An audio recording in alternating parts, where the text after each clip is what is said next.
Halo teman-teman, sobat ilmuwan muda, jumpa lagi di channel YouTube kesayangan kalian semua, ilmuwan muda. Channel yang inspiratif dan tentunya edukatif. Pada video kali ini guys, kita akan kembali lagi bedah skripsi ya, khususnya melanjutkan bedah skripsi. Kalau kemarin bab 1 jurusan administrasi publik, di video ini adalah bab 2-nya, yakni bab tinjauan pustaka. Jadi buat kalian yang belum nonton bab 1-nya, tonton dulu agar kalian nyambung di video kali ini. Oke, selalu saya ingatkan buat kalian yang belum subscribe channel Ilmuwan Muda, buruan deh segera subscribe dan tekan tanda loncengnya agar kalian tidak ketinggalan video-video menarik seputar skripsi, seputar mahasiswa dari kami. Oke, langsung saja saksikan yang satu ini, cekidot.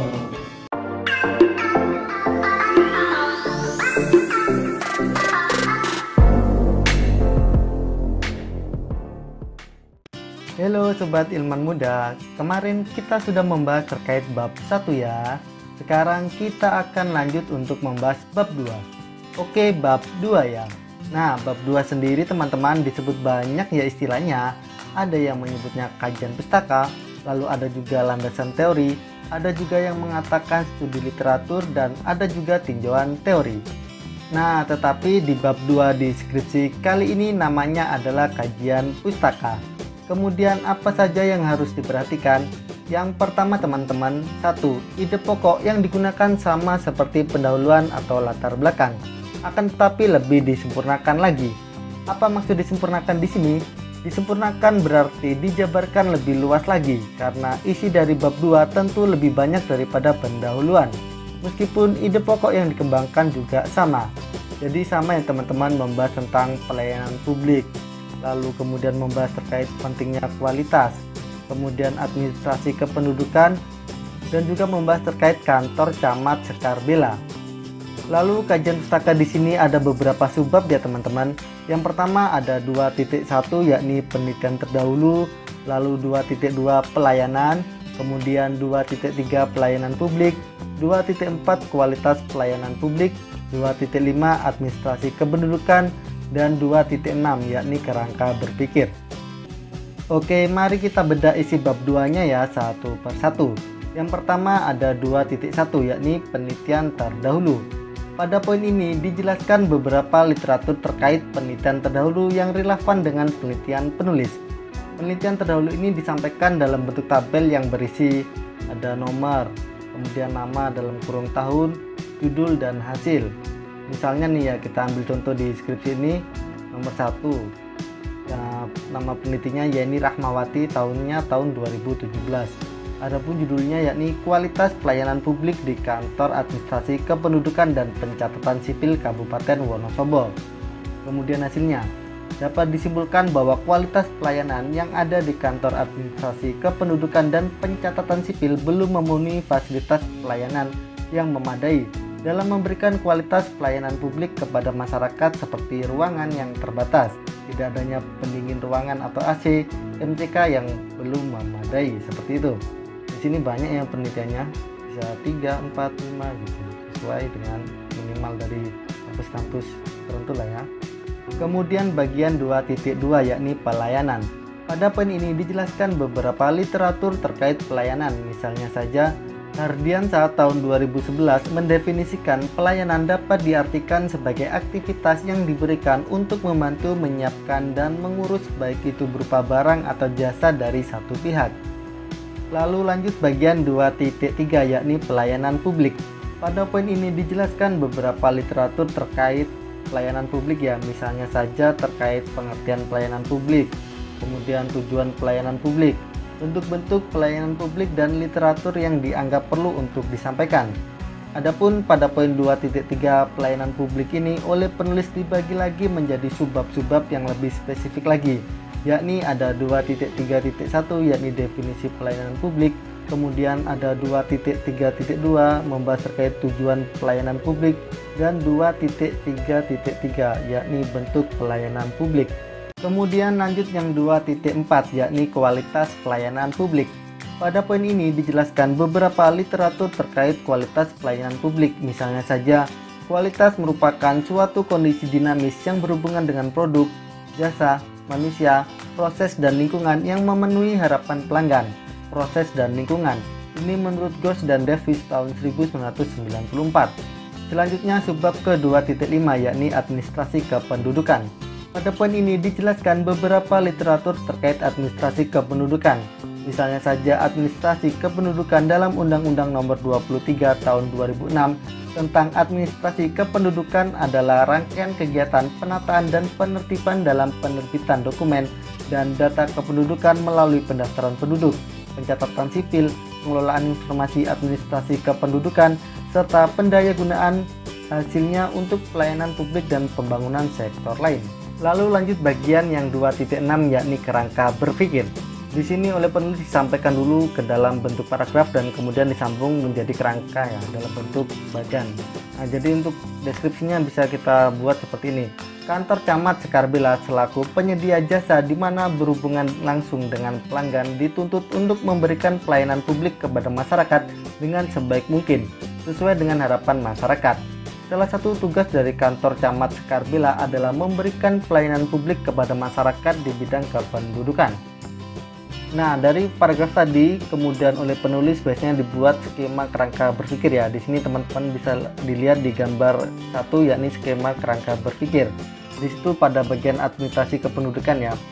Nah, di situ arah panah ke kanan, di situ ada input yakni di mana kantor Kecamatan Sekarbela Kota Mataram. Lalu turun ke bawah di situ ada proses yakni indikator kualitas pelayanan publik, yakni bukti fisik, kehandalan atau reliability, daya tanggap responsif, lalu keempat jaminan, lalu kelima empati.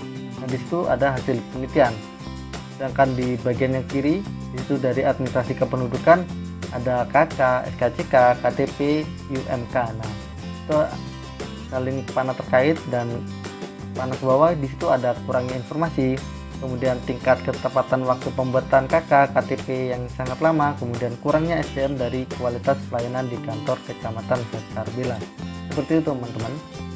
Lalu langkah kedua yang harus diperhatikan adalah subbab disusun dari umum ke khusus. Teman-teman jadi harus mengarah ke kemana? Ke fokus penelitian. Jadi pertama terkait pelayanan publik. Pelayanan publik itu apa sih? Bisa pengertiannya misalnya berdasarkan Undang-Undang Nomor 25 Tahun 2009 tentang pelayanan publik adalah segala bentuk kegiatan dalam rangka pengaturan, pembinaan, bimbingan, penyediaan fasilitas, jasa dan lainnya yang dilaksanakan oleh aparatur pemerintah sebagai penyedia kebutuhan kepada masyarakat yang berlaku. Kemudian dalam prosesnya pelayanan publik perlu adanya penilaian, maka ada pentingnya kualitas publik. Adapun pada penelitian ini kualitas pelayanan publik yang diteliti bertempat di kantor Camat Sekarbela Kota Mataram. Lalu mengerucut lagi ke administrasi kependudukan. Pelayanan publik bidang administrasi kependudukan di kantor Camat Sekarbela Kota Mataram yang dimana melakukan pelayanan administrasi kependudukan seperti pembuatan KK atau kartu keluarga, KTP atau kartu tanda penduduk, SKTS surat keterangan tinggal sementara, dispensasi nikah atau DN, surat menyurat dan izin usaha.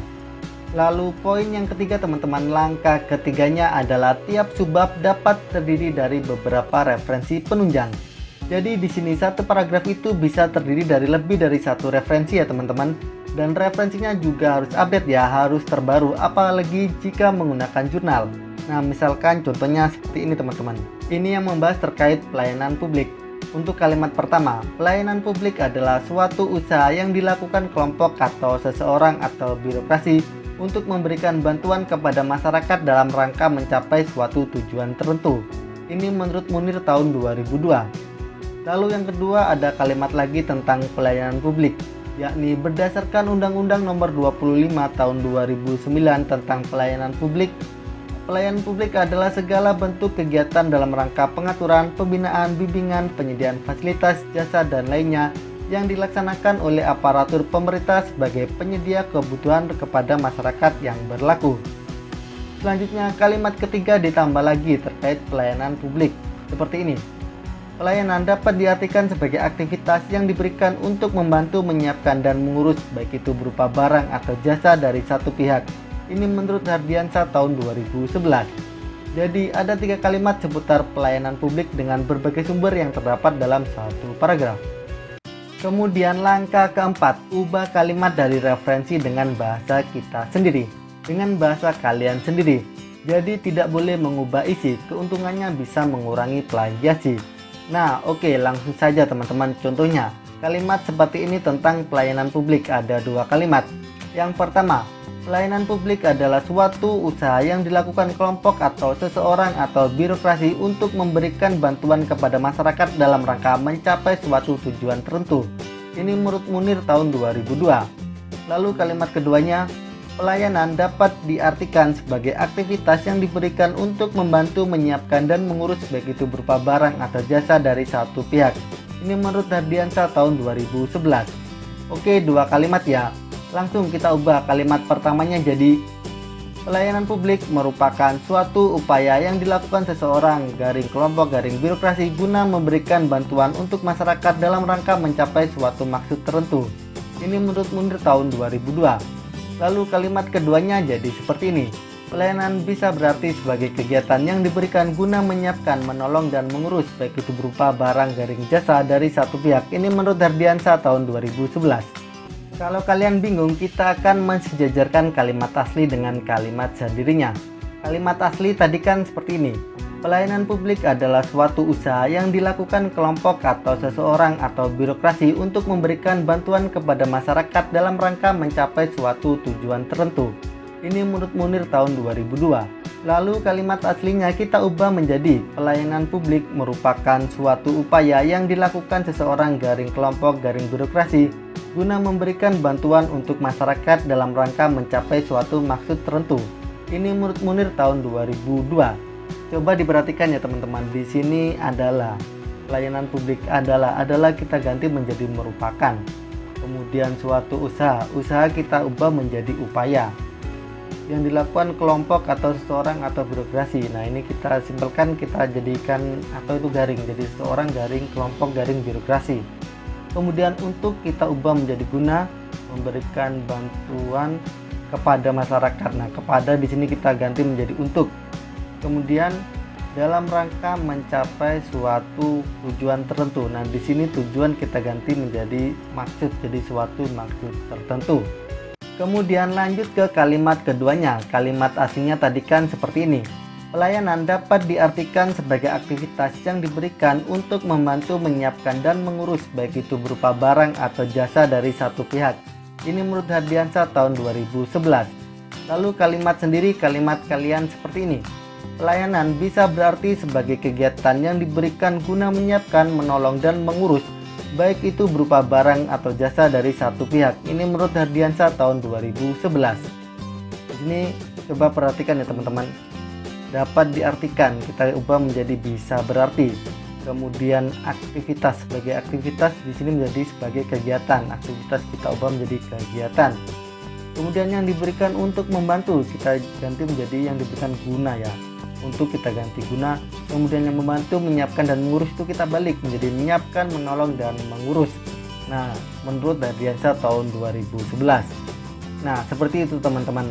Jadi intinya parafrase adalah penyajian kembali atau penulisan ulang sebuah konten atau pernyataan yang telah dibuat oleh orang lain dengan menggunakan kata-kata sendiri tanpa mengubah maknanya.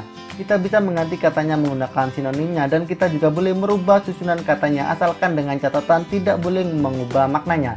Jadi harus tetap mempertahankan inti yang disampaikan dari referensi yang kita gunakan. Seperti itu teman-teman, semoga dapat dipahami. Nah, bagaimana guys? Bagaimana teman-teman sobat ilmu muda? Itu tadi adalah video bab 2 ya, di bab tinjauan pustaka, khususnya jurusan administrasi publik. Apabila ada pertanyaan atau kalian masih bingung, jangan sungkan-sungkan langsung saja tanyakan di kolom komentar di bawah ini. Oke, cukup sekian dari Ayam. Salam dari kami, salam ilmuwan muda.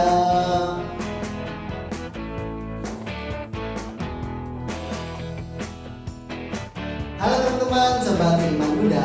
Jumpa lagi di channel YouTube kesayangan kalian semua, ya, ilmuwan muda. Oke, cukup sekian dari Ayam. Salam dari kami, salam ilmuwan